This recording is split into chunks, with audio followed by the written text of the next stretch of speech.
All right, so hey everybody, welcome to episode number 8 in the EPlegal Sales, Marketing, and Networking series.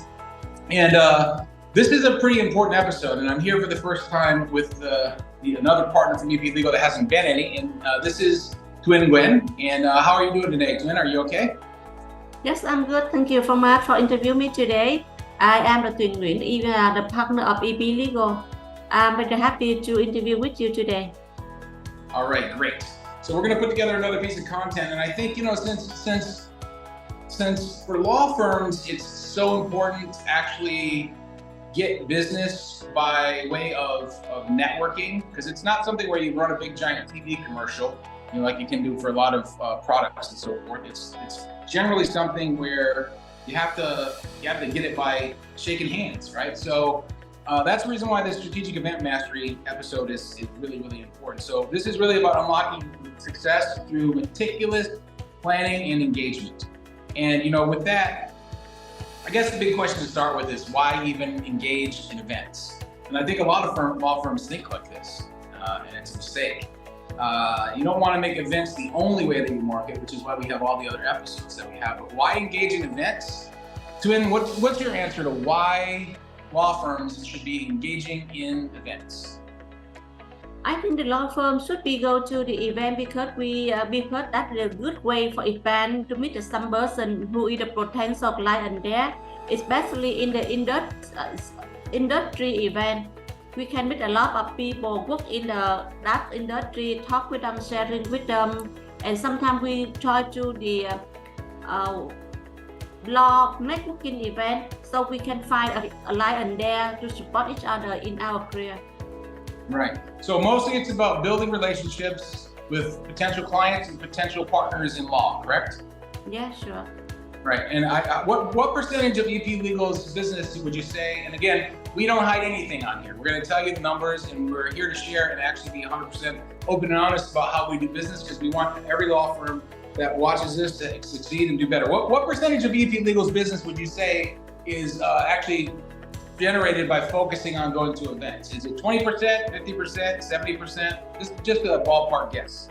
So now, for example, last year we have about 20 to 30% client we got from the event. Okay.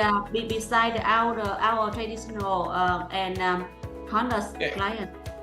So if EPlegal had done 0 events, revenue would have been cut by 1/3. That's basically what you're telling me. About 30% is about 1/3 of your business. So that means it's pretty freaking important. If you came to me right now and said, I'm cutting your pay by 30%, I would not be happy. So why engage in events? It really comes down to getting your brand out there, getting your reputation built, and making more money. Okay, so let's talk about networking, let's talk about education, and let's talk about getting more clients. Those are really the 3 reasons to participate in and attend events. Okay, so first of all, attorneys categorize their events that they're gonna participate in for networking, for brand visibility, for getting potential clients, for learning opportunities, actually getting educated as an attorney, for resource allocation, time, budget, manpower, etc.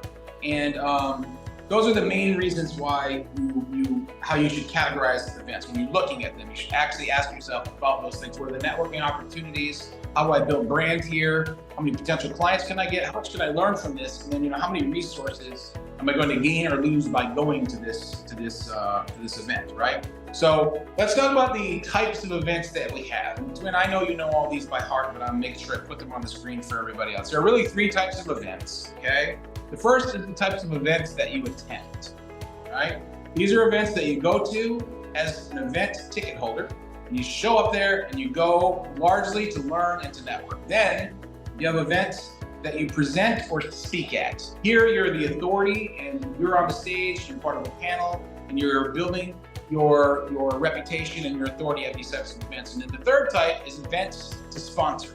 Now these are events that you pay to have a table or a booth or some sort of exposure for your brand and some sort of interaction with potential clients or potential partners, okay? So let's break it down and talk about the value of each of these 3 types.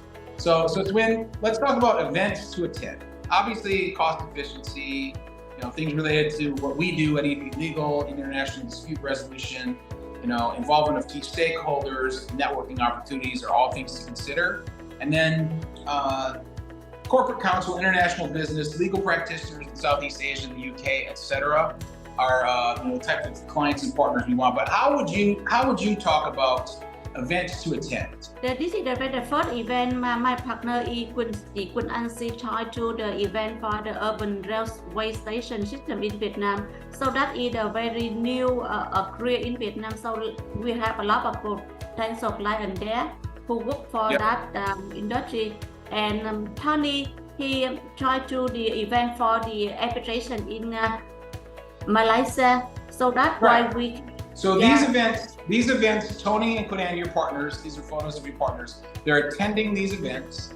And that means there was enough value there either for networking, to build clients or to build relationships, or enough that they can learn there. So why do you think Quinnan attended the railway event? Because Quinnan tried to make the new client there, potential client there, and she shared experience what we work in the law for somebody needed. Yeah, great. And then the event that Tony's at there, it's an event on arbitration. Is that correct? What's the event that Tony's at in the picture on the right side of the screen? Yeah, the arbitration in Malaysia.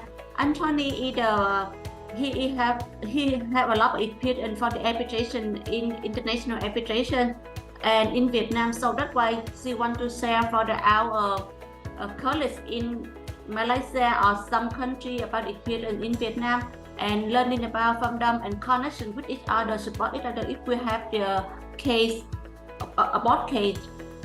Yeah, so basically they went to these events. One of them is the local Vietnam event, and the other one is an international event in Malaysia. And they went there essentially for the same reasons, but for a different type of expansion. In other words, Quinnan is trying to expand into a new industry, which is the railway industry, right? Transportation railway industry. And Tony, on the other hand, is trying to expand EPlegal's brand internationally. So there's ways that you can attend events locally to both learn and to grow your knowledge base, of course, but really, let's be honest, a lot of the reason to go to events is networking. Quinnan is at the event in the picture on the left because she's trying to get new business for us in an industry that is fairly new, and it's an emerging industry in Vietnam, correct? Yeah, that's correct. Yeah, and then Tony, on the other hand, he is expanding EPlegal's brand internationally by specifically targeting attending a law event and exchanging with other attorneys in a region that EPlegal is we're not in Malaysia, but we want to get business from Malaysia. So you can kind of see that there's reasons to attend these different events, right? And it's the same thing with sponsoring events, because the second type of event is events to sponsor. So the criteria for events to sponsor is, alignment with EPlegal's expertise, which is commercial law, arbitration, litigation, right? Especially in the industries that we traveled in, which is, shipping, energy, real estate, construction, etc. Okay, so you get a lot of broad industry exposure, and then you have to think about, is it cost effective actually sponsoring? What are you going to get back in terms of return? Now, those are the three criteria. And then to talk about the types of clients and partners that you get by sponsoring events, you have a lot more control over those, because obviously if you go to an event and you're just walking around talking to other people as an attendee, well, you're on the same level as them. And that's fine, you can meet people and talk to them, but as a sponsor, you're sort of elevated. Okay, you're there, your brand is there on banners and so forth. And so you're basically looking for industry leaders and positioning yourself as an industry leader. You're looking for potential collaborators in law and also in the industries you might want to work in. And then you're obviously seeking, looking to help with legal services and so forth. So how do you guys think about the events to sponsor? Yeah, event sponsor, we have the same reason. We sponsor for sometimes we sponsor for the law event. The place we can meet our client, our partner or our college in the world to say better and to education for them and networking with them. And sometimes we sponsor for the industry event for sharing my experience for the industry people who want to know expand the potential client also. Right. So the event in this photo is what type of event that EPlegal sponsored? Yes, we sponsor for the construction international construction dispute event in Vietnam. And so the reason to sponsor this type of event is because you can possibly pick up partners and clients, correct? Yeah, in this event we share for members, but we share about our experience for the dispute in construction, because you know our firm, we are the basis on the construction oil and gas, so that's why we have a very big case for the construction case. So that's why in the event we share for our colleagues about my experience in Vietnam and international in arbitration. So EPlegal was involved in a very large dispute. We can't go into the details for confidentiality reasons, but it was a huge dispute where EPlegal took on several very, very large firms and a very large Russian corporation that there's no way EPlegal should have been able to win the case. And EPlegal did. And if you want the rest of the industry to know that you've done stuff like that, you need to sponsor an event and go talk about it. Is that right? Yeah. Okay, great. So let's move on to types of events that you can present and speak at. Okay, and there's a different purpose with these events than there are with the events to attend or the events sponsored. Because when you're on stage at an event, okay, you're positioned as the certain authority. In other words, people see you on the stage and they say to themselves, this person is the authority in this particular industry, in this particular area. So to me, and to you, if you're an attorney out there listening to this, surely you realize that speaking at an event and presenting at an event puts you into the gold standard position. So the criteria for these types of events is obviously generating potential connections, but from a position where you're up here, the people are connecting with you like you're a star, okay? Yeah. Then also, some industry specific focus, and then stuff relevant to EPlegal's expertise. So obviously, the more events that you can speak at, the better, but you don't want to waste your time at events that are really not related to what you do and what your focus is for your firm. So at the end of the day, EPlegal, I would say, and Tuan, let me ask you this for sure, relevant to EPlegal's expertise, we're really looking for events that are going to align with that, because obviously if we're at an event that's talking about industries or practice areas that are unrelated to EPlegal's core competencies, not going to be so good. So what do you think about choosing events that are relevant to the firm's expertise? Yeah, when we presentation and we speak at the event, we need to know, we need to have a lot of experience and knowledge about that. So that's why we always choose the event related with my core business, like oil and gas industry, arbitration, or construction. So that's why we have a lot of experience to share with every party. And sometimes we sharing about in the new industry, like because we research a lot of information and then we share my experience and I want to learn about from the other person, empathizing about that. Yeah, so some of the things that we look for in terms of clients and partners is obviously niche clients and specific niches that we focus on. Local businesses if it's a Vietnam regional event. And then also, legal professionals with specific interests. Maybe they're an expert and they speak and they're looking for law firms to partner with, or they're an expert and maybe they can refer us to other clients, or at least get us in front of them, because a lot of the experts, they speak for in many cases, and a lot of times it's good to meet experts because they can actually refer you to other firms or even to clients. So with that said, here's an event that EPlegal presented at. This looks like Tony's here. What event is this, or what events are these? This event anh Nam Choi is the mediation event. That means we talk about the law and meditation for international firm. So this is a mediation event? Yeah. Okay, so this is a mediation event where Tony, your partner Anam, Tony is at the event, and he's presenting and he's speaking as an expert in mediation, correct? Yeah, that's true. Because mediation in the world very popular, but in Vietnam it's very new. So that's why we want to share about it here and about in Vietnam, and to learn about international to apply to Vietnam for the mediation. And we want to share with the experience for our client in Vietnam too. Yeah, sure, for sure. So here it looks like this is another set of events that Quinnan and Tony are speaking at. What are these events and what was the strategy for speaking at these events?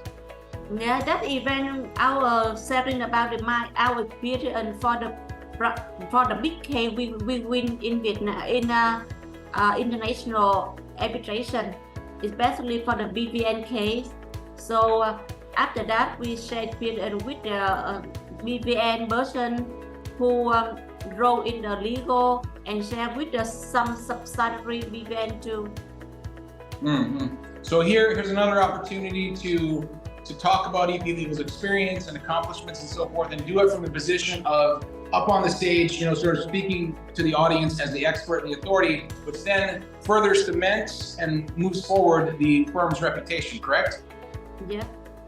All right, so one last thing to talk about. I don't want to go too far into detail on this stuff because obviously we've covered this in the previous episodes, but marketing materials you should prepare. And a lot of people don't really think about the marketing materials they should prepare, but there's different materials for the different types of events. So events that you're going to attend, obviously you need business cards, standee, brochures, merchandise, and firm profile. Right now we covered that in the other episodes. I suggest that you watch those because we talk about how to produce those, how to design those, and how to be very strategic about how to actually make those things very, very functional and effective, okay? So when you're talking about events that you present and speak at, it's a slightly different roster of stuff that you kind of got to have as far as for marketing materials. Yeah, obviously you still need business cards. You're going to hand them out. People are going to come up to you after you get off stage or before you go on stage. You want to be able to give them your business card, but you also want to have a poster, firm profile, and a bidding profile. Specifically bidding profiles so that they can kind of see for different industries how you have had experience in that particular industry.